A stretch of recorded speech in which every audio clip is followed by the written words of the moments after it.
이번에는 횡단면도 작성에 대해서 한번 알아보도록 하겠습니다. 먼저 횡단면도를 보면, 이제 종평면도를 먼저 보면, 예를 들어서 여기 이 지점에 대해서 횡단면도를 한번 작성해 본다고 하면, 센터에 대한 지방고를 먼저 작성을 하고, 그에 따라서 계획고를 먼저 그리면 되겠죠. 그래서 이제 이거 5 플러스 040입니다. 한 체인이 20m씩 가기 때문에, 여기가 5지점이고요. 5km 지점이죠. 5km 지점이고 5 플러스 040 지점입니다. 5 플러스 040의 횡단면도를 한번 봐보면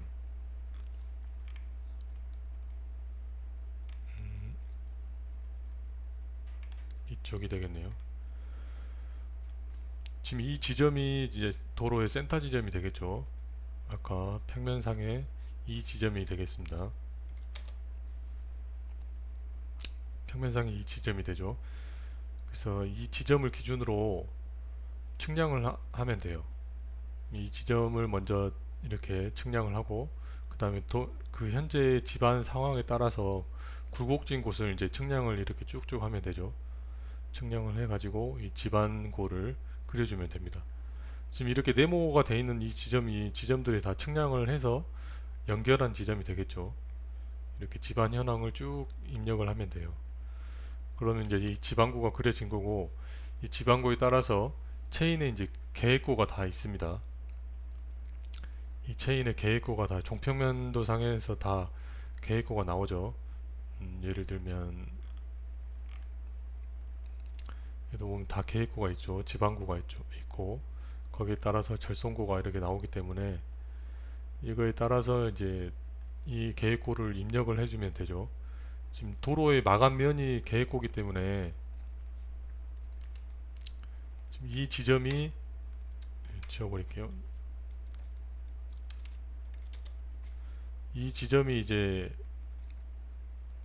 도로의 계획고가 되겠죠. 이 지점이 도로의 계획고고 거기에 따라서 편구배를 입력을 해서 도로 폭을 입력을 하고요. 그래주고 구조물을 입력을 해주고 그리고 절도니까 거기에 따른 번면 구배를 고려해서 번면을 그려주면 됩니다. 번면을 그려주고 그 다음에 이제 뭐 부수적으로 부채도로가 있으면 부채도를 그려주고요. 아니면 축구가 있으면 축구도 그려주고요. 그렇게 횡단면도는 작성해 주시면 돼요. 그리고 이제 횡단표가 있는데 이건 저번에 한번 설명을 드렸습니다. 그래서 거기에 따라서 그려주면 돼요. 예를 들어서 이제 지방고가 있죠. 지방고하고 계획고는 다 이 센터를 기준으로 한 어, 값입니다. 그래서 지방고가 현재 20.51이고 계획고가 지금 이 지점 되겠죠. 이 지점이 17.6이란 말입니다. 그리고 흙깎이 토사가 되어 있는데 지금 현재는 이 부분을 깎기를 해야 되죠. 깎기를 해야 되기 때문에 이 밑에 부분까지 지금 포장면까지 깎기를 해야 되기 때문에 그 토사량이 적어져 있습니다. 리핑이 있으면은 이제 암선이 있으면 리핑이 있겠죠. 예를 들면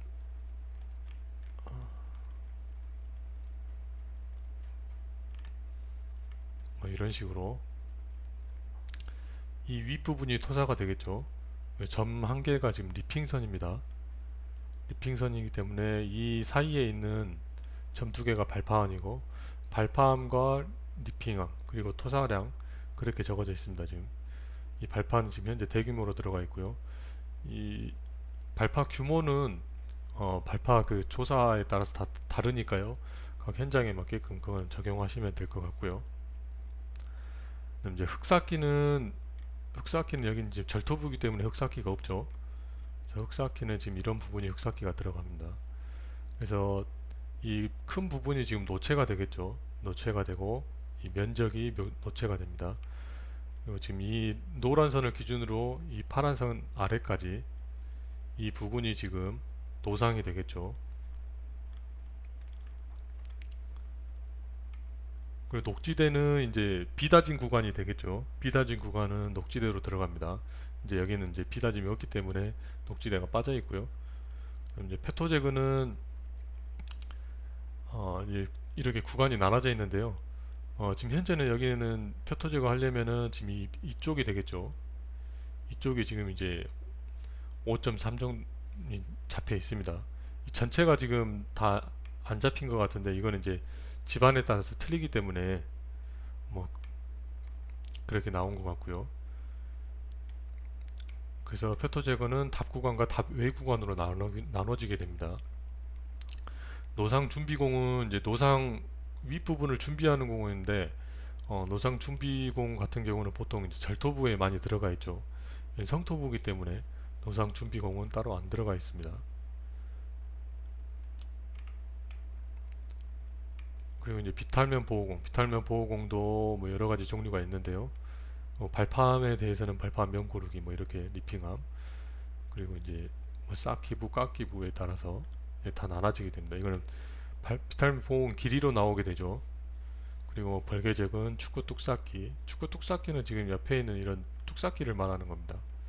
그리고 층따기도 여기 없는데 어, 층따기가 이제 번면부에 이렇게 층따기가 있겠죠.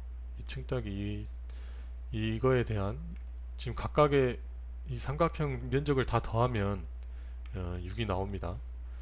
그렇게 해서 이 횡단면도 표를 작성해 주시면 돼요. 그러면 횡단면도가 그려지겠죠. 보통 설계사에서는 이 횡단면도를 프로그램을 통해서 자동으로 그려지기 때문에 어, 쉽게 그릴 수 있습니다. 그리고 예전에는 이제 드림이란 프로그램이 있는데 지금 인터넷에 가셔도 찾을 수 있습니다. 근데 지금 현재는 64비트로 되면서 이게 유료화가 됐습니다. 드림이. 그래서 많은 사람들이 사용을 이제 돈을 내고 하고 있죠. 뭐 불필요하다고 생각하시면은 안 하셔도 되고요. 필요하다고 생각하시면 구매하셔서 하시면 될 것 같아요. 예를 들어서 이 610에 대한 2 플러스 610에 대한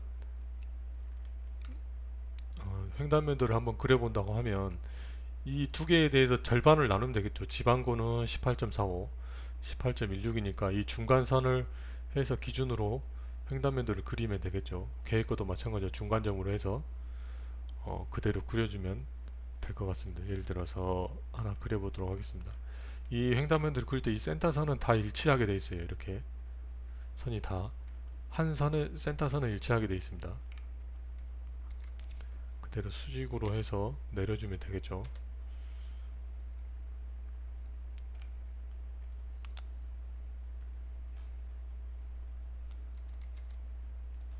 이 선술도 그대로 따오면 되겠죠. 예를 들어서 18.45 이렇게 해서 뭐 레벨은 이제 저희가 뭐 거기 중간 레벨을 따라서 이렇게 올려주면 되고요. 올려서 그려주면 되고 그렇게 하면은 이 중간선에 체인이 만들어지게 됩니다. 그래서 중간에 표도 만들어 주시면 되겠죠. 횡단면도는 이렇게 작성해 주시면 될 것 같아요. 그래서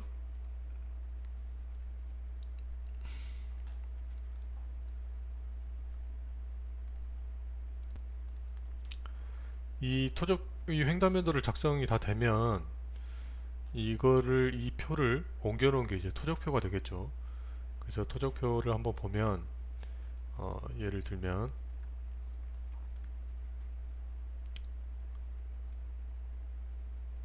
화면을 좀 더 키워볼게요. 이 각 체인별로 이제 이 검정색이 지금 현재 설계량이라고 보시면 됩니다. 그래서 아까 횡단면도 상에 나와 있는 그 값을 이 각 체인별로 적어 주시면 되죠. 이건 이제 제가 작성을 해 놓은 건데요. 설계만 한번 표기를 해도록 하겠습니다. 이게 이제 수령 함수에 있는 토적표가 되겠죠. 그래서 각 체인별로 그 값을 이렇게 입력을 해주면 됩니다. 있는 대로 각 체인별로 쭉 이걸 다 입력을 해주시면 돼요. 입력을 해주시고 그렇게 되면 자동으로 이제 밑에 총량이 나오게 되겠죠. 총량은 지금 위쪽에 제가 더해놨네요. 네. 위쪽에 이게 총량이 나오게 됩니다. 그럼 이 토적표가 기본적으로 나오면 지금 설계량을 보고 있기 때문에 이기수량 설계, 이기수량은 다른 공종에서 이제 넘어오는 수량들이죠. 다른, 그래서 이런 다른 공종들에서 토공이 어떻게 이제 되는지 쭉 이기수량도 작성하게 됩니다. 아마 수량 산수조사에 다 있을 거예요. 이게 작성이 되면 이제 그 유동표를 작성하게 되죠. 토공 유동표를 작성하게 됩니다. 그래서 보면 제가 다 수식을 입력을 해놨기 때문에 한번 보시면 쉽게 이해가 되실 거라고 생각해요. 그래서 토적 집계표에서 아까 토적 집계표에서 다 따라오게 돼 있죠. 따라오게 돼 있고 어, 무대 같은 경우는 운반 현황에서 들어가게 되는데 무대도 다 입력을 해주셔야 되고요. 그다음 운반 거리에 따라서 뭐 60m 미만 이상 다 입력을 해주시고요. 이렇게 해주시면 그다음에 뭐 층따기, 뭐 쌓기 뭐 여러 가지 다 있습니다. 자기 현장에 맞는 항목이 있으면 추가로 이렇게 넣으셔가지고 작성을 해주시면 되죠. 각 현장마다 다르기 때문에 그래서 뭐 쌓기 할증까지 해가지고 다 하면은 이걸 다 계산해서 하면 이제 토공 계획서 적용 수량이 나오게 되죠.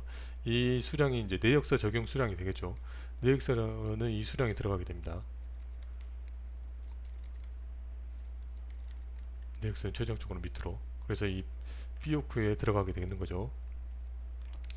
그래서 이 표를 제가 한번 올려놓도록 할 테니까 한번 보시고 사용하시면 돼요. 이 토공 유동표 설계라고 되어 있는 거는 설계량에 대해서 제가 유동표를 돌려놓은 거고요. 시공은 토적 직계표에 이제 토적표에서 이 토적표에서 시공한 양을 중간중간 이제 기성을 할 때 시공한 양을 이제 작성을 하게 되죠. 그에 따라서 시공한 양을 제가 이제 적어 놓은 겁니다.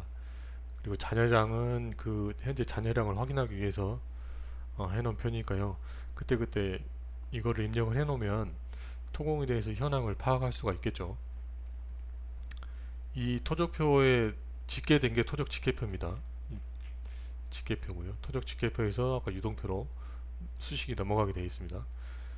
그렇게 해서 이 시공량을 보시면 되고 잔여는 현재 이제 남아있는 토공에 대해서 유동표를 돌려놓은 거고요. 그렇게 해서 보시면 돼요. 뭐 이런 여러 가지가 있는데 이런 거는 이제 뭐 램프 뭐 이제 뭐 연결로 이렇게 다 되어 있습니다. 운반 현황은 또 이렇게 되어 있고요. 운반 현황 이거는 제가 이제 메스 프로그램을 통해서 이렇게 만들어 놓은 건데요. 아니면 수기로 이제 여러분이 작성을 하셔도 되죠. 이거는 제가 이제 각 측정별로 해가지고 누가토령을 해가지고 계산을 해놓은 수기로 작성한 유동표입니다. 유토 곡선입니다. 수기로. 그래서 이것도 한번 보시고 사용을 한번 해보시면 돼요.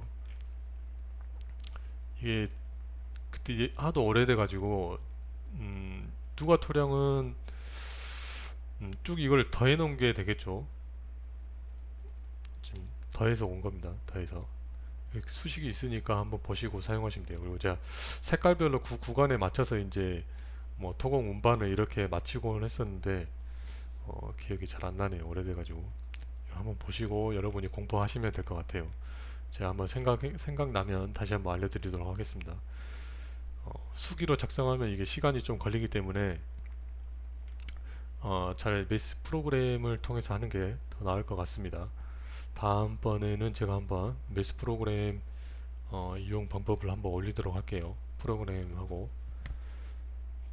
그 프로그램이 예전에 이제 그 프리로 한번 풀릴 때가 있어서 제가 구한 적이 있습니다. 그래서 토적표랑 이렇게 보시면 될 것 같습니다. 오늘은 여기까지 하겠습니다.